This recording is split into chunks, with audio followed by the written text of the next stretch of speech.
There is, the Rasul sallallahu alayhi wasallam actually had a specified time where he would teach women.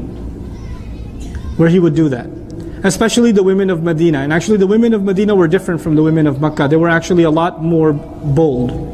And the Sahaba even noticed they're more bold. Like Umar radiallahu anhu said, they're not like the women of Makkah.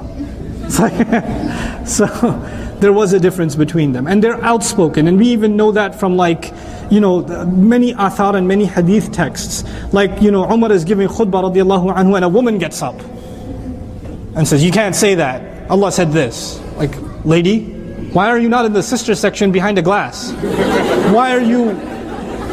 Oh, and you're talking to Umar. Umar. You don't want to point a finger at Umar like that, but she did. She's like, gutsy lady, She did that. And, there are assumptions that men and women should not interact with each other at all, under any circumstance. That's what Islam wants. That isn't true. As a matter of fact, non-mahram, man and woman, talking to each other in public, outside, is mentioned in the Quran. Musa alayhi salam went up to two girls that were not his mahram. Then he went over and talked to them and said, what's wrong with you ladies? Ma khatbukuma, what's wrong with you? And they said, well, we can't feed our animals until the whole flock is done. They had a conversation. He didn't go up to them and say, Assalamu alaikum wa rahmatullahi wa barakatuh, ya ukhtayya, my two sisters, fil Islam. He doesn't know even if they're not Muslims. They don't know. They don't know him, he doesn't know them. They don't know he's Musa alayhi salam. They don't know that. They don't know any of that. But they had a conversation with each other. A non-mahram talking to another non-mahram. About what? A problem. They were wrestling with sheep. So you had to go talk to them. What are you doing? What's going on? Can I help with something? But he didn't prolong the conversation. He kept it to the point. What are we learning in Quran? If you keep your conversation to the point, it's fine. You might have a female co-worker. You might have a class. I have students. I have to answer their questions. They have a right to me as much as the brothers have a right to me. Because I'm teaching a class. It's a matter of justice.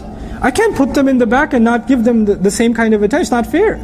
And I brought this up. If in education, is it fair or not? This is no. It's acceptable. There are ulama that are more conservative on this, and there are ulama that allow it too. But there are plenty of mainstream Ahl Sunnah across the schools of thought scholars that allow this. That allow, for example, this kind of setting. If it's meant with certain kind of restrictions. There shouldn't be small talk. If I crack a joke, it's to the entire audience, not to sisters by themselves, or something, because that's inappropriate. That's not right. Right? And you're supposed to have a certain line, there's supposed to be a certain line of discomfort between you and myself. Or between you and any other non-mahram. There's supposed to be a line of discomfort. There's supposed to be a level of seriousness. You're not supposed to be giggly when you come up individually and talk to a non-mahram man. You're not supposed to be like, no, I have a question, brother. You said this. Why? Learn to be like that. Learn not to be giggly around non-mahram men. Not smiley. Jazakallahu khairan for so many things you're doing. No. Say that on your own. Don't come up and say it to me. Don't come up and say it to me. Say that to your dad. Jazakallahu khairan, Baba. You're so awesome. Great. When you come up to a non-mahram, if it's your teacher, if it's the imam of the masjid, if it's your employer, keep a serious tone. Keep a serious tone. When a woman uses a serious tone, the man becomes serious automatically. Girl comes up to you, you think she's kind of pretty. She comes up to you and says, Assalamu alaikum.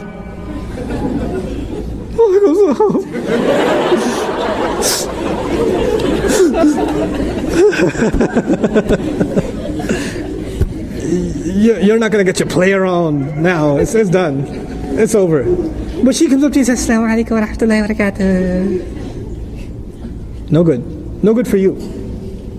Then you'll be like, oh, wa alaikum salam. That's bad for you. So you have to keep a stern voice. And these rules, I'm kind of alluding to them, Surah An-Nur already covers them. These rules are already there. You have to keep a stern voice. You have to keep your eyes low. As low as it doesn't mean you don't look away like, brother, I have a question. Like you don't do that either. But if you don't stare at the person. You're like, yes, sister, do ask. No, not like that. Not like that. يَغُضُّ مِنْ أَبْصَارِهِمْ يَغْضُضْنَ مِنْ أَبْصَارِهِمْ. That's normal. It's not like over the top, but the idea is to keep yourself low. Don't stare. You know, make just enough eye contact to get your point across, and that's it. That's all. You don't need more than that. You know. So these certain things, they are the guidelines by which public settings make it okay.